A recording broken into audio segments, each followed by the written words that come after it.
Morning all of you. BSc final में physical chemistry की unit first चली थी क्वांटम मैकेनिक्स, और इस यूनिट में हमने इससे पहले क्लास में पढ़ा था यहाँ पे कॉम्पटन इफेक्ट है वो, ठीक है। उसके बाद में डी ब्रोगली की समीकरण पढ़ी थी, और उसके बाद में हाइजेनबर्ग का जो अनिश्चितता का सिद्धांत है वो हमने कल की क्लास में पढ़ लिया था। उसके बाद आज अपना टॉपिक रहेगा इसमें क्लासिकल वेव इक्वेशन, ठीक है। तो क्लासिकल वेव इक्वेशन है उसको लिखना, ये 1 नंबर में पूछी जाती है ये वाली समीकरण।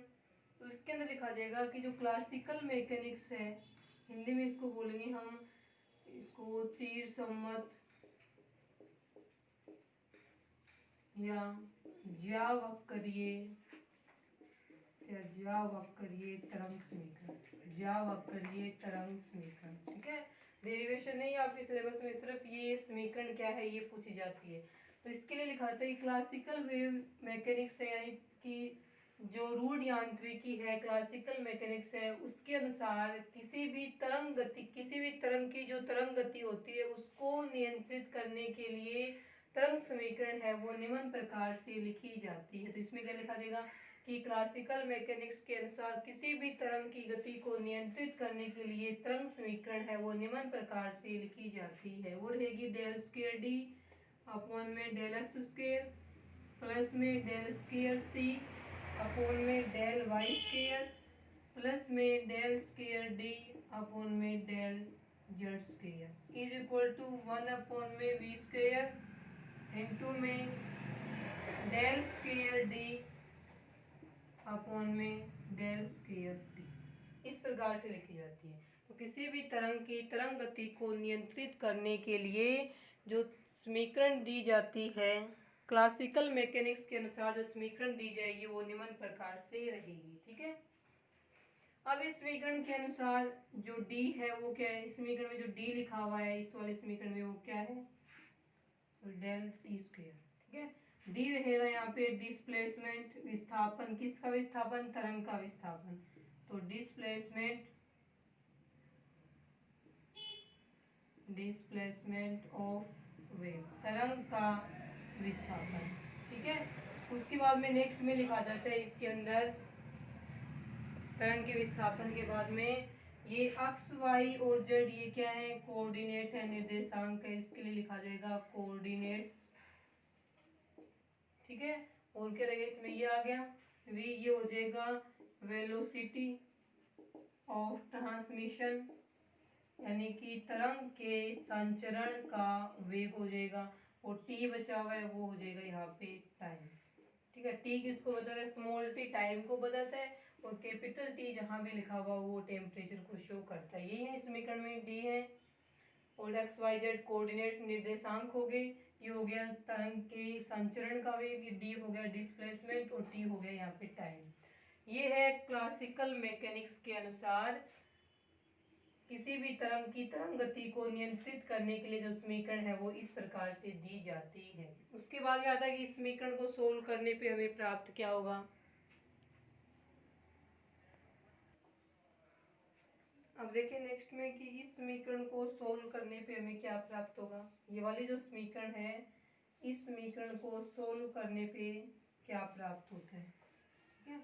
देखिए इसके अंदर इस समीकरण को सोल्व करने पे हमें प्राप्त होगा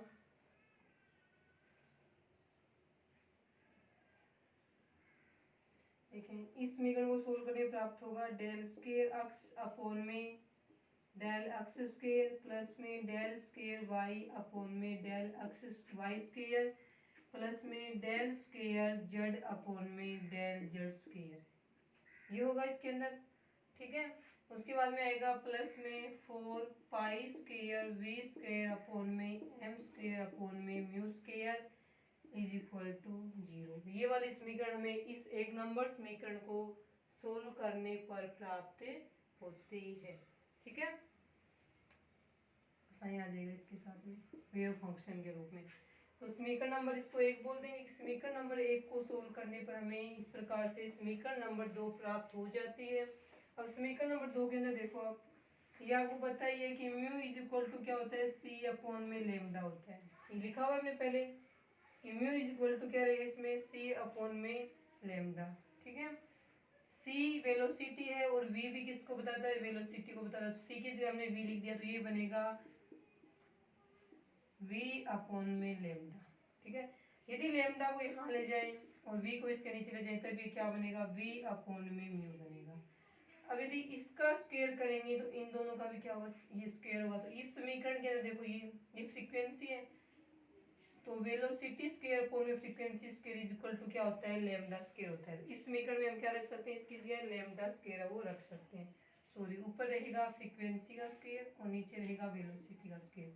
इस प्रकार से लेमडा स्क्वायर है और अपने पास समीकरण में क्या है, फ्रीक्वेंसी स्क्वायर अपॉन में वेलोसिटी स्क्वायर। तो इसको उल्टा करके लिखे, यानी फ्रीक्वेंसी स्क्वायर अपॉन में वेलोसिटी का स्क्वायर, तो ये आ जाएगा 1 अपॉन में लैम्डा स्क्वायर। इस पूरे की जगह हम क्या रख सकते हैं, 1 अपॉन में लैम्डा स्क्वायर। तो यही समीकरण चेंज होकर क्या बनेगी, डेल स्क्वायर अक्ष अपॉन में डेल अक्ष स्क्वायर प्लस में डेल स्क्वायर वाई अपॉन में डेल वाई स्क्वायर प्लस में डेल स्क्वायर जेड अपॉन में डेल जेड स्क्वायर प्लस में 4 pi square M square upon में lambda square psi is equal to 0। समीकरण number 3 में mu square upon में we square की जगह हमने क्या रखा, 1 अपॉन में लैम्डा स्क्वायर रख दिया, जिससे हमें समीकरण नंबर 2 से समीकरण नंबर 3 है वो प्राप्त हो गई है। तो ये समीकरण नंबर 2 और 3 जो है वो क्या कहलाती हैं, क्लासिकल वेव इक्वेशन है वो कहलाती है। समीकरण नंबर 2 3 है वो एक प्रकार से क्या है, श्रोडिंगर तरंग समीकरण है, जो कि किसके लिए लिखी जाती है, 3D बॉक्स के लिए। 3 डायमेंशनल बॉक्स होता है, 3D बॉक्स है। 3D बॉक्स में पार्टिकल्स होता है कण, उसके लिए श्रोडिंगर तरंग समीकरण है वो समीकरण नंबर 3 के अनुसार लिखी जाएगी। और 1D बॉक्स के लिए श्रोडिंगर तरंग समीकरण या क्लासिकल वेव इक्वेशन है कि पार्टिकल यदि 1D बॉक्स में हो तो वहाँ पे हम उसके लिए क्लासिकल वेव इक्वेशन किस प्रकार से लिखेंगे, तो हम लिखेंगे इसको डेल स्क्वायर अक्ष अपॉन में डेल एक्स स्क्वायर। ये वाला नहीं लिखेंगे, केवल 1D, इनमें से केवल एक डायरेक्शन लिखेंगे, या तो अक्ष लिख देंगे या वाई या जेड, इन तीनों में से कोई भी एक आएगा। तो हम अक्ष मान रहे हैं यहाँ पे, तो प्लस में 4 pi square M square upon में lambda square psi is equal to 0।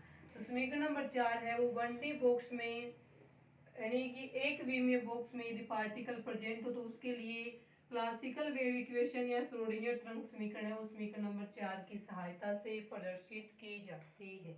ये रहेगा आपका समीकरण चिरसम्मत या ज्यावक्रीय तरंग समीकरण। उसके बाद देखें इसके अंदर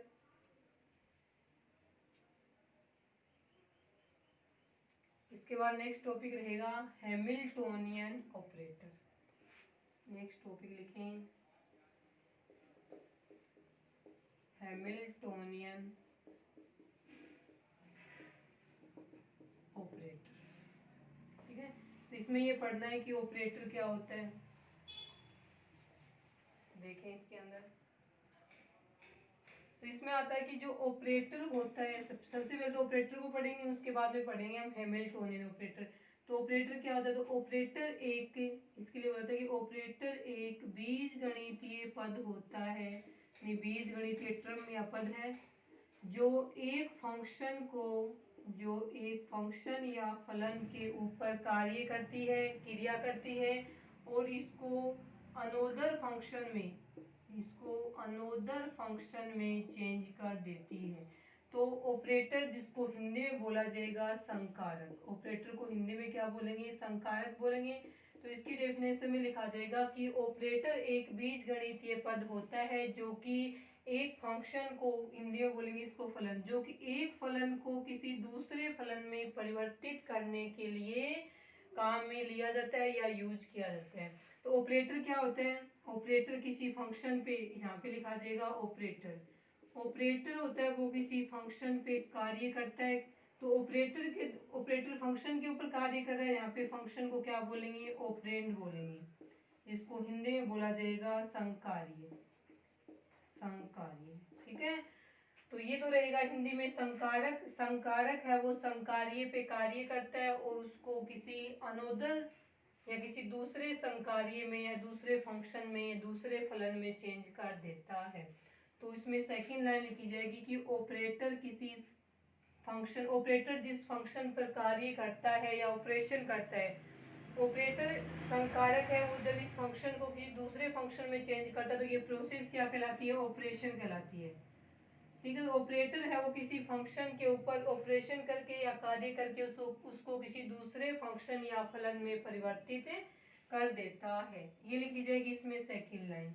उसके बाद में इसमें आता है कि ऑपरेटर का फंक्शन के बिना कोई महत्व नहीं होता है। जैसे कि तीसरी लाइन क्या है कि ऑपरेटर का फंक्शन के बिना कोई भी इसकी फिजिकल सिग्निफिकेंस नहीं होती, यानी ऑपरेटर का फलन के बिना कोई महत्व या कोई इम्पोर्टेंस इसकी नहीं होती है। एग्जाम्पल देखें, जैसे ये लिखा हुआ अपना डी अपॉन में डी एक्स, एक जगह आपके लिखा हुआ है डी अपॉन में डी एक्स अक्स स्क्वायर, ऐसे ही दो समीकरण लिखी हुई है। दोनों में से बताओ ऑपरेटर कौन सा और फंक्शन कौन सा रहेगा इसमें। तो देखिए इसमें ऑपरेटर और फंक्शन कौन से रहेंगे। तो अब इसमें डी अपॉन में डी एक्स है ना, डी अपॉन में डी एक्स वो तो है यहाँ पे ऑपरेटर, और अक्स स्क्वायर है वो यहाँ पे क्या है, फंक्शन है। तो ऊपर वाली जो समीकरण है उसके अंदर केवल ऑपरेटर लिखा हुआ है, आगे फंक्शन नहीं लिखा हुआ है। तो डी अपॉन में डी एक्स क्या कर रहा है, यहाँ पे कुछ नहीं कर रहा। तो डी अपॉन में डी एक्स का अकेले ऑपरेटर का फंक्शन के बिना कोई महत्व नहीं होता है, और ऑपरेटर हमेशा पहले लिखा जाता है और फंक्शन हमेशा बाद में लिखा जाता है। अब ये वाला जो डी अपॉन में डी एक्स, यही ऑपरेटर यहाँ लिख दिया, लेकिन इसके साथ में यहाँ क्या लिखा है, अक्स स्क्वायर फंक्शन लिखा है। तो इसका मतलब ये है कि डी अपॉन में डी एक्स है वो अक्स स्क्वायर फंक्शन को अक्स के सापेक्ष क्या कर रहा है, अवकलित कर रहा है। तो इसका रिजल्ट बनेगा अपने को 2x आएगा रिजल्ट। इसका रिजल्ट कुछ नहीं आएगा क्योंकि यहाँ पे फंक्शन ही नहीं है, तो ऑपरेटर कोई कार्य नहीं कर रहा। लेकिन यहाँ पे ऑपरेटर के बाद में फंक्शन लिखा हुआ है, तो यहाँ पे ऑपरेटर की कोई इंपॉर्टेंस होगी, तो ये इस फंक्शन को ऑपरेट करेगा और इस प्रकार से रिजल्ट प्राप्त होगा। अब आएगा कि इसमें ये 2x क्यों है, तो ऐसे लिखा हुआ ना डी अपॉन में डी एक्स, इसका मतलब ये अक्स की प्रथम घात के सापेक्ष आगे जो फंक्शन लिखा हुआ है उसको अवकलित कर रहा है। जैसे यहाँ पे लिखा हुआ हो अक्स की पावर n, तो इसका रिजल्ट क्या आएगा, रिजल्ट ये आएगा, ये पावर है वो n पहले लिखी जाएगी, फिर अक्स लिखा जाएगा, फिर ऊपर लिखा जाएगा n-1। इसका रिजल्ट होता है nx की पावर n-1। यहाँ अपना अक्स स्क्वायर है, यानी डी अपॉन में डी एक्स के साथ में एक्स के लिखा हुआ, तो पावर n है, n की जगह 2 है, तो ये 2 पहले लिखा जाएगा, उसके बाद में x लिखा जाएगा, फिर पावर n-1। n क्या है यहाँ पे 2 है, तो 2 - 1, 2 - 1 1 ही होते हैं, तो लिखो या ना लिखो कोई फर्क नहीं पड़ता। इस कारण से इसका रिजल्ट क्या आ गया, अक्स आ गया। तो इसमें लिखी जाएगी कि ऑपरेटर का फंक्शन के बिना कोई भी फिजिकल सिग्निफिकेंस नहीं होता है। ये तो ये हो गया इसका एग्जाम्पल। सेकेंड एग्जाम्पल देखें, इसका दो इक्वेशन है वैसे लिखी हुई, एक में लिखा हुआ है रूट और सेकेंड में लिखा हुआ है √25। रिजल्ट देखें, इसके अंदर तो क्या अकेला ये पूरा क्या कहलाता है, ऑपरेटर कहलाता है। ये जो रूट है ना, स्क्वायर रूट, ये क्या कहलाएगा, ऑपरेटर कहलाएगा। इसके अंदर भी ये स्क्वायर रूट ऑपरेटर ही है, लेकिन ये जो इसके नीचे 25 लिखा हुआ है ना, 25, ये यहाँ पे क्या है, फंक्शन है। ये तो है फंक्शन, और स्क्वायर रूट है वो यहाँ पे क्या है, ऑपरेशन है। तो यहाँ पे इसके नीचे कोई संख्या नहीं लिखी हुई, तो इसका रिजल्ट क्या आएगा, कुछ भी नहीं आएगा। लेकिन यहाँ पे स्क्वायर रूट ऑपरेटर है, उसके नीचे क्या लिख दी, संख्या लिख दी, फंक्शन लिख दिया। इसका मतलब है कि ये जो ऑपरेटर है वो इस 25 का क्या करेगा, रूट करेगा। रूट करने पे रिजल्ट क्या आएगा, अपना 5 आएगा। तो इसलिए कहा जाता है कि ऑपरेटर का फंक्शन के बिना कोई भी फिजिकल सिग्निफिकेंस नहीं होता है। ये रहेंगे आपके ऑपरेटर के बारे में। उसके बाद में देखें, एक साइड में आपको लिखनी है क्वांटम, वो फिजिकल क्वांटिटी, और एक साइड में लिखने की उनको क्वांटम के रूप में किस प्रकार से लिखते हैं। टेबल बनाएंगे, एक साइड में लिखी जाएगी फिजिकल क्वांटिटी और एक साइड में लिखेंगे क्वांटम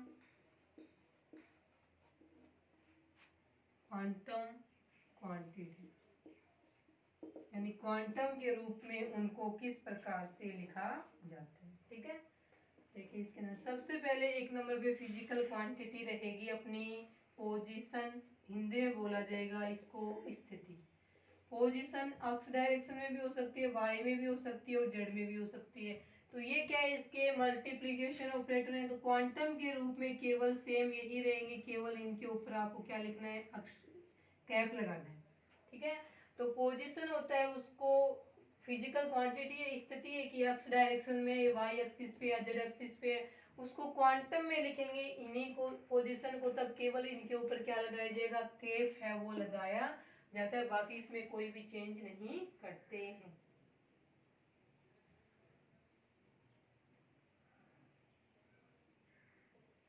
उसके बाद में देखें, सेकंड रहेगा अपना मोमेंटम। पोजीशन के बाद में सेकंड रहेगा मोमेंटम, हिंदी में बोला जाएगा इसको संवेग। संवेग को हम किससे लिखते हैं, पी एक्स से लिखते हैं। एक्स डायरेक्शन का पी एक्स होता है, तीनों का देख लेंगे, p x p y p z का। एक्स डायरेक्शन में जो संवेग होता है उसको पी से लिख दिया। तो क्वांटम में इसको पी से नहीं लिखते, क्वांटम में इसको किससे लिखते हैं, माइनस में iota H cut D upon में डी एक्स आ गया। सोल्व कैसे करेंगे इसको, यदि आयटा को हम नीचे ले जाएं, एच कट के नीचे लिखें, तब ये माइनस किस में हो जाएगा, प्लस में चेंज हो जाएगा। तब ये रहेगा एच कट अपॉन में आयोटा डी अपॉन में डी एक्स। उसके बाद इस एच कट को हम खोल के लिखेंगे, h cut is equal to क्या होता है, एच अपॉन में 2 पाई रहेगा। तो जब इसको हम खोल के लिखेंगे तो ये क्या बनेगा, एच अपॉन में 2 पाई आयोटा, इसको आयोटा बोलते हैं, डी अपॉन में dx। इस प्रकार से हम इसको लिख सकते हैं, तीनों में से किसी भी एक फॉर्म के द्वारा इसको शो कर सकते हैं। उसके बाद देखें, ये रहेगा आपके मोमेंटम का। अब इसको वाई डायरेक्शन में मोमेंटम संवेग को पी वाई से लिखेंगे, सेम रहेगा, केवल चेंज क्या करना है, डी एक्स की जगह अपने को डी वाई लिखना है, बाकी पूरा का पूरा इसमें क्या रहेगा, सेम रहेगा, एच अपॉन में 2 पाई आयोटा डी अपॉन में डी वाई। इसी प्रकार से आपको यदि जेड डायरेक्शन में मोमेंटम ज्ञात करना हो तो सेम यही रहेगा, चेंज क्या होगा, केवल डी वाई की जगह क्या आ जाएगा, जी डी जेड आ जाएगा। इसी प्रकार से आगे इसमें मोमेंटम को हम लिख सकते हैं।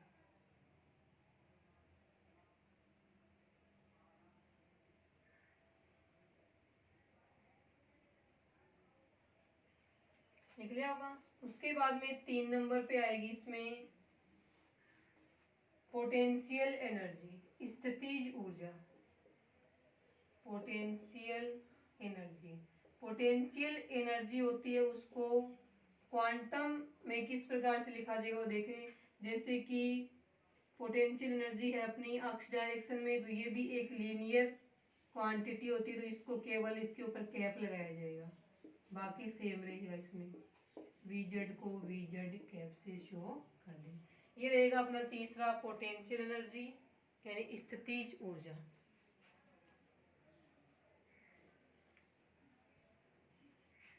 निकला होगा। उसके बाद में नेक्स्ट देखें, उसके बाद में नेक्स्ट आएगा इसके अंदर 4 नंबर पे काइनेटिक एनर्जी, गतिज ऊर्जा, काइनेटिक एनर्जी। ठीक है, काइनेटिक एनर्जी यदि तीनों डायरेक्शन की देखें तो टी से लिखेंगे इसको हम, काइनेटिक एनर्जी को टी अक्ष, अक्ष डायरेक्शन की काइनेटिक एनर्जी। तो इसमें फॉर्मूला होता है काइनेटिक एनर्जी का, जैसे एक्स डायरेक्शन की याद करें तो पी एक्स स्क्वेयर अपॉन में 2m, P x square upon में 2m। पी एक्स की वैल्यू ये वाली रखनी है, मान लीजिए हम ये वाली वैल्यू रख रहे हैं पी एक्स की, तो यहाँ पे क्या आएगा, माइनस एक्स स्क्वेयर कर दिया, तब ये माइनस माइनस क्या हो गया, प्लस हो गया। एक बार इसको प्लस में लिख दें, माइनस माइनस प्लस हो गया, क्योंकि ये पूरा ही क्या है, स्क्वेयर में है, पी एक्स स्क्वेयर है। ठीक है, तो जब स्क्वेयर करेंगे तो ये वाला प्लस में हो जाएगा, आयोटा की स्क्वेयर, एच कट की स्क्वेयर, डी अपॉन में डी एक्स की स्क्वेयर, और यहाँ पे हम नीचे लिख देंगे 2m, ये जो 2m है इस फॉर्मूले में। और उसके बाद ध्यान रखना कि जो आयोटा स्क्वेयर होता है उसकी वैल्यू क्या होती है, -1 होती है। अकेला आयोटा है, वैल्यू रहेगी √-1। इसकी स्क्वेयर करेंगे तो ये वाला हट जाएगा, ये हटेगा तो वैल्यू बचेगी -1। इस आयोटा स्क्वेयर की वैल्यू -1 है, तो वापिस ये क्या हो जाएगा, माइनस में चेंज हो जाएगा। आयोटा स्क्वेयर की जगह -1 रखेंगे, एक को लिखने का कोई मतलब ही नहीं है, सिर्फ माइनस लिखेंगे, और एच कट स्क्वेयर अपॉन में 2m डी अपॉन में डी एक्स स्क्वेयर। अब यदि हम एच कट स्क्वेयर की वैल्यू यहाँ पे रखें तो ये क्या बन जाएगा, h cut is equal to क्या होता है एच अपॉन में 2 पाई, तो एच कट स्क्वायर हो जाएगा एच स्क्वायर अपॉन में 4 पाई स्क्वायर। यहाँ पे आएगा माइनस में एच स्क्वायर अपॉन में 4 है, 4 को 2 से गुणा किया 8 pi square m d upon में डी अक्ष स्क्वायर। ये रहेगा आपके काइनेटिक एनर्जी अक्ष डायरेक्शन में, टी अक्ष की वैल्यू। ठीक है, इसी पर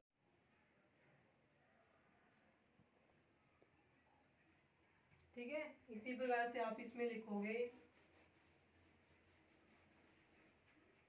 टी वाई वाई डायरेक्शन में, तब इसमें से कोई भी एक फॉर्म लिख देना, जैसे माइनस में एच स्क्वायर अपॉन में 8 pi square m d upon में डी वाई स्क्वायर। लास्ट पर लिख दो, को सारे लिख सकते हो आप।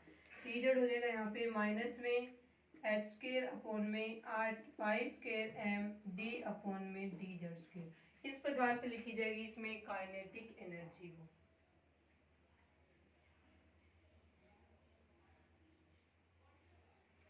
उसके बाद नेक्स्ट आएगा इसके अंदर टोटल एनर्जी। नेक्स्ट क्या आएगा इसके अंदर टोटल एनर्जी, उसको हम अलग से लिख लेते हैं। ठीक है, टोटल एनर्जी को हम लिखेंगे अलग से, तो नीचे अलग से इस टेबल के नीचे हेडिंग लिखो टोटल एनर्जी। टोटल एनर्जी को हम किससे लिख रहे हैं, ई से लिख रहे हैं, जो कि किसके इक्वल होगी, काइनेटिक एनर्जी प्लस में पोटेंशियल एनर्जी के इक्वल रहेगी। सबसे पहले तो हम ये देखते हैं टोटल एनर्जी है ना, इस प्रकार से देखिए टोटल एनर्जी का मतलब क्या है कि अक्ष डायरेक्शन की टोटल एनर्जी प्लस में वाई डायरेक्शन की टोटल एनर्जी प्लस में जेड डायरेक्शन की टोटल एनर्जी, तीनों को एक साथ में लिखेंगे। ठीक है, ये होगी पूरे सिस्टम की टोटल एनर्जी। उसके बाद में आता है कि ई अक्ष डायरेक्शन की टोटल एनर्जी किसके बराबर होगी, अक्ष डायरेक्शन की काइनेटिक एनर्जी प्लस में अक्ष डायरेक्शन की पोटेंशियल एनर्जी। वैल्यू रखी जाएगी तो यहाँ पे क्या आएगा, E X is equal to T X की वैल्यू क्या होती है पोटेंशियल एनर्जी की, माइनस में एच स्क्वायर अपॉन में 8 पाई स्क्वायर एम और डी स्क्वायर अपॉन में डी अक्ष स्क्वायर, प्लस में इसको लिखेंगे क्वांटम में वी कैप के रूप में। ठीक है, ये एक्स डायरेक्शन की है, इसी प्रकार से वाई डायरेक्शन की लिखी जाएगी, माइनस में एच स्क्वायर अपॉन में 8 pi square m d square upon में डी वाई स्क्वायर प्लस में वी वाई का कैप। इसी प्रकार से ई जेड लिखी जाएगी, माइनस में एच स्क्वायर अपॉन में 8 पाई स्क्वायर एम इंटू में डी स्क्वायर अपॉन में डी अक्स स्क्वायर प्लस में वी जेड का कैप। ये रखी जाएगी इसमें तीनों। ठीक है, एक्स वाई और जेड डायरेक्शन के अंदर, एक्स वाई और जेड डायरेक्शन के अंदर जो टोटल एनर्जी है उसे इस प्रकार से लिखा जाता है। उसके बाद में यदि हम तीनों को एक साथ में लिखें यहाँ पे इस फॉर्मूले टोटल एनर्जी, तो ये क्या बनेगी, E इज इक्वल टू, इनमें कॉमन क्या है, कॉमन है इसके अंदर ये वाला, एक तो ये कॉमन है, तो इसके लिख देंगे हम माइनस में एच स्क्वायर अपॉन में 8 पाई स्क्वायर एम। ठीक है, डी स्क्वायर अपॉन में डी एक्स स्क्वायर, इस पूरे को हम लिख रहे हैं इसके स्क्वायर के द्वारा, प्लस में इस पूरे को हम किसके द्वारा लिख रहे हैं, वी कैप या फिर वी एक्स प्लस में वी वाई प्लस में वी जेड के द्वारा हम इसको शो कर रहे हैं। ये वाला बन गया टोटल का एक साथ में।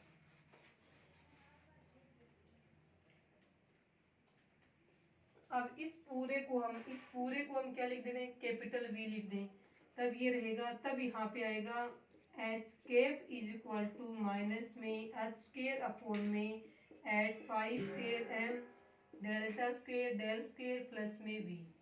ये समीकरण बनते हैं इस वाले से। अब ये देखो डेल स्क्वायर किसकी जगह लिखा हुआ है, तो डेल स्क्वायर लिखा हुआ है डी स्क्वायर अपॉन में डी एक्स स्क्वायर प्लस में डी स्क्वायर अपॉन में डी वाई स्क्वायर प्लस में डी स्क्वायर अपॉन में डी जेड स्क्वायर। पूरे की जगह लिखा है हमने डेल स्क्वायर और इस पूरे की जगह हमने लिखा है कैपिटल वी, ये वाला। तो ये समीकरण प्राप्त होगी। इस टोटल एनर्जी के जो समीकरण में जो एच कैप लिखा हुआ है, इस एच कैप को यहाँ पे हैमिल्टोनियन ऑपरेटर कहा जाता है। तो क्वेश्चन आया कि हैमिल्टोनियन ऑपरेटर किसे कहते हैं, टोटल एनर्जी है, टोटल एनर्जी किसके बराबर होगी, ई एक्स ई वाई और जेड तीनों डायरेक्शन की टोटल एनर्जी के बराबर होगी। और टोटल एनर्जी ई एक्स की लिखेंगे तो वो होगी काइनेटिक एनर्जी प्लस में पोटेंशियल एनर्जी के बराबर। इन दोनों की वैल्यू रखेंगे तो लास्ट में ये प्राप्त होगा।